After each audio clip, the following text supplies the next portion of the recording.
Thanks for joining me, Jeremy. We're streaming live on the net. Oh, yeah, and Radio you think that's banner. going to faze me in some way? Now, I'm not going to ask your age or mention your age, but I'm assuming you're just old enough to remember let's call them the good old days of motor racing. It depends what you... Was it Niki Lauda's crash was probably the moment when it just went homosexual, probably. You know, in the Nürburgring. Yeah. And he caught fire, lost his ears. And that was after that, Jackie Stewart really got into his stride with the safety thing. And then yeah, you're right. So you reckon pre-Lauda's crash, it was a completely different racing world? I can't imagine Gilles Villeneuve existing in the world today. He went out on the lap that killed him without any seatbelts on, so the story goes. Did he really? He was so angry. Who was his teammate at the time? Didier Pironi? Mm-hmm.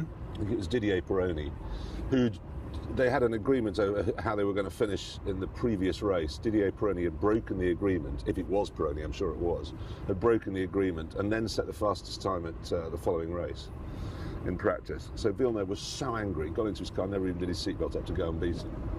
But can you imagine a racing driver today just saying, I'm in such a rush to get out there and be the fastest that I'm actually not going to put my seatbelts on? Today, I despair of it today. It's supposed to be, you know, this glamorous, dangerous sport. It's more dangerous sitting here.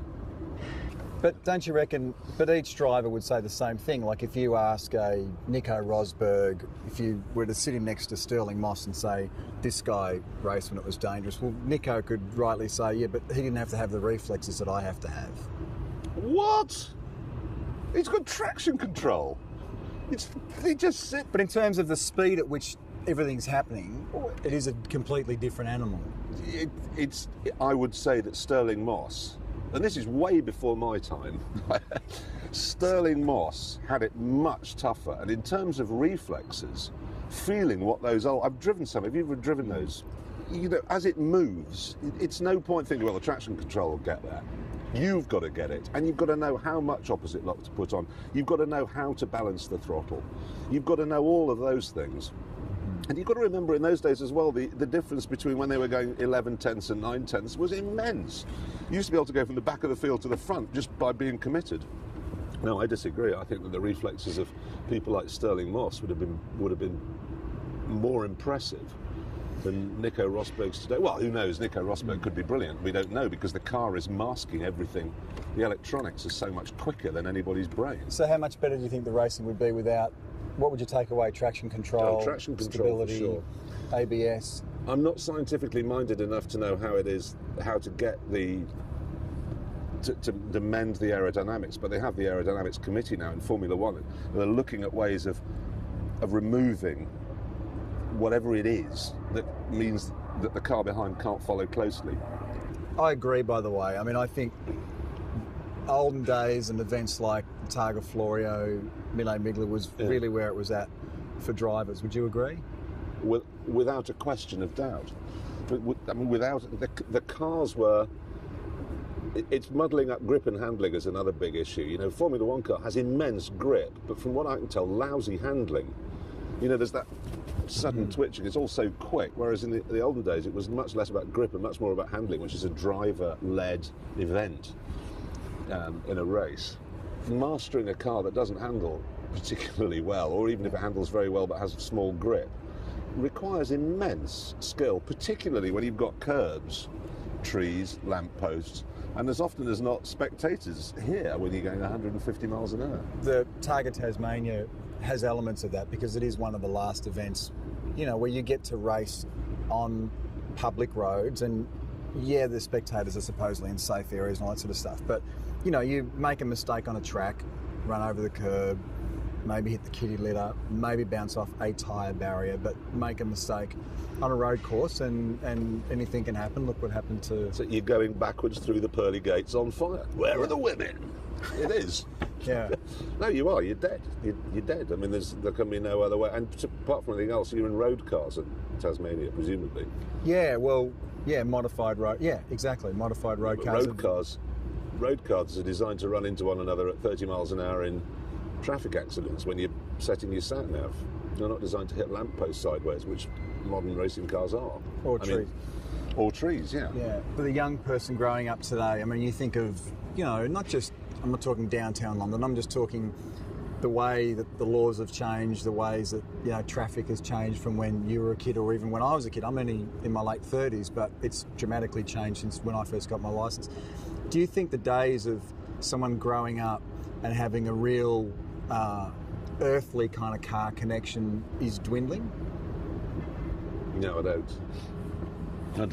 I think the traffic's bad. We're sitting here right in the middle of London now, and I've been to Sydney often enough and know that the traffic can get pretty bad there too. But the fact of the matter is that, if you lined up every new car sold in Britain today, you could fill the M1, all the 3 lanes. But yeah, you fill the M1, but there's still thousands of miles of road that don't have any cars. I came down to London last night about 10 o'clock. It was just fantastic. You occasionally come along a car, drop it down into 3rd floor, you're braking into the corners, you're feeling that sensation of the whole car moving around underneath you. This is, the busiest time, a green monster breathing down our necks. No, absolutely not. The passion is still there. Even when I got into London last night, there's an area just to the west of London, very popular with people who like to put big bass speakers in their cars, and huge wheels and what have you. So you come through this area, and there they all were last night. Boom, boom, boom. But it's a different thing they're looking for from the car. But nevertheless, it's still a car-based culture. So whatever it is you're into, whether it's racing through Tasmania, or belting through the English countryside, or sitting in South Los Angeles with your car going up and down pointlessly like that, it doesn't matter. The car is still the basis for the fulfilment of a billion kids' dreams. What do you look for? Do you have a list of things that you look for when you connect with a car, or do you find that indescribable? It is hard. It's hard to say. It's like if you take the new Audi R8 as a classic case in point. There is a car that just, as far as I can see, is faultless. It rides unbelievably well. The handling is extraordinary. For the first time ever, Audi has managed to make four-wheel drive really work. Mm-hmm. And yet, I couldn't buy one. It just doesn't. There's that final, indefinable strata that's missing somehow from it. Brilliant, brilliant, brilliant car, but it doesn't go. Now the Lamborghini Gallardo, twice as expensive, built by Italians, which means badly, and it's brilliant. And I've got to have it. Are you able then, given that experience, talking about the R8 and stuff, to ignore the numbers? Do you find the numbers? Do you think we get numbers obsessed? Well, I do. You ignore them? No, I do. I get numbers obsessed. But the fact of the matter is that while the numbers, like on an R8, all add up, mm-hmm. they don't add up to anything. They add up to just something you don't particularly want. They're impressive. Koenigsegg, there's another classic case in point, this Swedish supercar, and mm-hmm. numbers are immense. Numbers are sort of thing that God was sitting at when he was building the Earth. Right, what do I need? I need 8 billion trillion tons of hydrogen, and I need this of iron ore. That's what Koenigsegg were using to build that car. Don't want one. The 911, you're a 911 fan, aren't you? I do like 911s, but I do prefer XB GT coupes. But that says it all, you see. The 911, there it is, the driving pinnacle, the point of the Mount Fuji, there it is, the little white bit on the top is the 911. Don't want one. You don't want one? No. You don't get it? No, I don't get it. It's numbers. Numbers help you quantify when you're reviewing a car on television or in the newspapers, but they can't really, they're not the whole story. So given what we were talking about, being able to ignore, on paper what looks a logical thing or a good thing, can you then relate to my love of the XB GT Falcon? Well, completely. I mean, perhaps not the XB GT Falcon. Are you familiar with the XB GT Falcon? I am aware of what it looks like, and what it looks like is a Hillman Avenger. Can I show you a photo? Do show me a photograph, because I mean, in my mind, it's a Hillman Avenger. Hillman. I think they have a lot of them in New Zealand, Hillman Avengers. In fact, I think they call it a modern car over there. First photo I'll show you is how it used to look. Okay. Don't laugh. Okay. This is when it was new. No. This is after you've made it a racing car? No, before that. This is when I just got my licence. Okay. And I'm about 17 years old. And this is before I could do anything to the car. Okay. Who's that? That's me. What did you put dye in your hair for? Well, you did that back then, did you not? No. Right, that's not like a Hillman Avenger. That is. Well, that has got big overhangs. It's got leaf springs, big overhangs. Leaf springs, correct. It's got. There's a more modern photo. It's a muscle car, isn't it? It's a muscle car. As you can see by the 911 behind it, these rear guards are what you call a little large. This was the car that rescued Ford, wasn't it, in Australia? In Australia. I wish. So you're one of these people that went to Bathurst and had fights. Yeah. You did do that? Yeah. Something I really want to do that. Go and fight with the GM people. Now, here's a photo of what the car looked like before I decided to fix it up. It was in what you call not great condition. Am I looking there at catastrophic understeer? You can tell by a photograph. Is that catastrophic understeer, or are you just pulling out of a junction? I'm gathering the spectators are giving me an indication that you're actually in some kind of a race here. The helmet's giving me that impression. Yeah. I'm not seeing a lot of blur going on, but I'm seeing quite a lot of lock. A lot of understeer. Funny you should mention that. This is to show you. That's what it was like when you took out the interior trim. Or This is what it was like after having owned it for 25 years. You owned it for 25 years. Mm-hmm. You never got rid of your first car. Do you think that's unusual?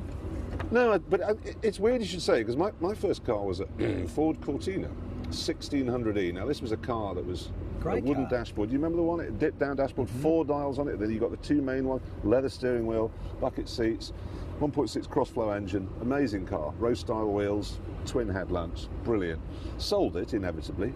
Well, not inevitably in your world, but I sold it. And then many years later, there was a TV show over here, reunited me with it. And it had been destroyed by this imbecile. The actual car? Well, the car was rusted away, and he just left it in front. I have never wanted to lean across a table, plant one on it.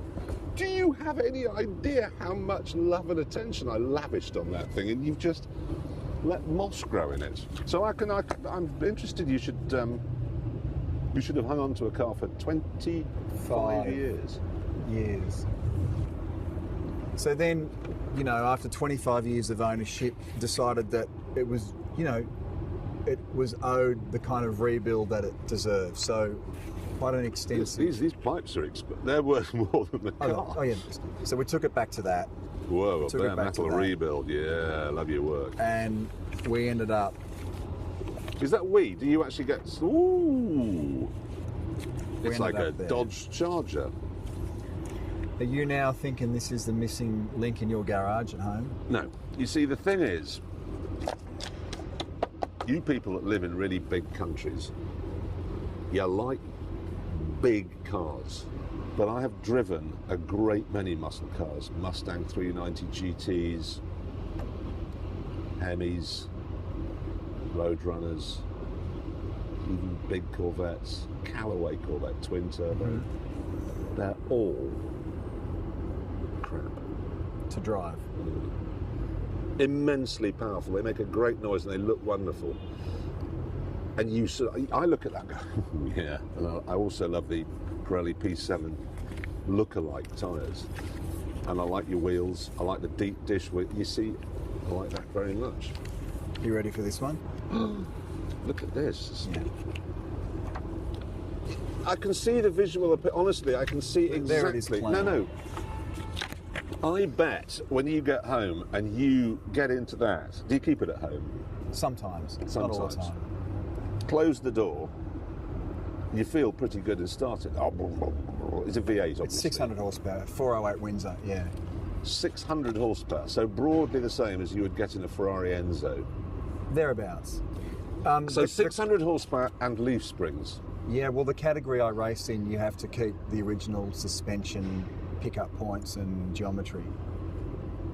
Are you mad? I didn't think I was. But then this happened. Well, now you see, I could have predicted that. No, See, what you did there was you put 600 horsepower in a car with leaf springs, and then you went racing in it. So do you think that part of what occurred there is that I've confused, because what's happened in my life is that I've had this car forever. I've grown up thinking that it was always a great handling car until the day that I actually drove a great handling car. Yeah. And then I realised, no, I just love that car. Yeah, but it's sure. not a great driver's car. And then I thought, well, I'll drag it, kicking and screaming, into a profile of a great handling car. Spent a lot of time, a lot of money, a lot of patience developing the car. This was its maiden outing in its, redesigned format. And Oh, was its maiden outing? it was its maiden outing. And Was this a hill climb type event, or? this was in Targa, Tasmania. Oh, This- it was the Targa The accident happened on a really I've got a simple photo. bend, On a- or even perhaps in a straight line. It's one of those gnarly downhill tightening right hand. Okay, so we're braking downhill, and this weighs, I'm guessing, 7-8 tons. Something in the order of. Is it really still 2 tons, even though it's stripped out racer? Yeah, with me and Tony on board, my navigator, we weighed in at 1,900 kilograms. So just shy of 2 tons. Yeah. And so you're trying to stop that with 90. What year is this? 1974. 74 brakes. Are they 74 brakes? No, Or no, you I ch- updated the brakes. Okay, should have Yeah. updated them maybe more. Because it's hard to pull one up, as I'm sure you know. 2 tons of metal rolling downhill. So you went through. Is this you here? Yeah, this is. I can show you the actual. So if you did this in the UK now and hit that, you would be arrested for damaging. This now in Britain is punishable by death. That and shooting the Queen, hurting a tree. Can you understand what I've tried to do? Yeah. I did not want to part with this car in the same way that I'm sure you wish you had have hung onto your I do. Cortina or your Escort. Yeah. Are you familiar?